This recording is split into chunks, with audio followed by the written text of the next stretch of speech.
अस्सलाम वालेकुम नाजरीन आपको अहम खबर से आगाह करते चलें कि पाकिस्तान भर में बड़ी तबाही मच गई है और ख़तरे की घंटी बजा दी गई है। महकमा मौसमियात ने मौसम के हवाले से ताज़ा तरीन तशवीशनाक सूरत हाल से आगाह कर दिया है, जिसकी मुकम्मल तफसील से आपको आगाह करने जा रहे हैं।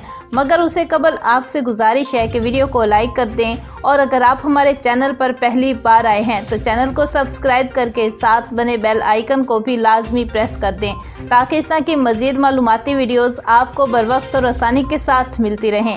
जी तो नाजरीन, आपको बताते चलें कि महकमा मौसमियात ने पाकिस्तान भर में ख़तरनाक अलर्ट जारी कर दिया है। महकमा मौसमियात के मुताबिक 20 से 23 जनवरी तक मुल्क भर में गरज चमक के साथ ख़तरनाक तूफ़ानी बारिशें मुतवक्के हैं और इसके अलावा मुल्क के कुछ हिस्सों में बादल फटने और बिजली गिरने से बड़ी तबाही मच सकती है। महकमा मौसमियात ने मरी में शदीद बर्फबारी और मुल्क में शदीद सर्दी का भी अलर्ट जारी किया है।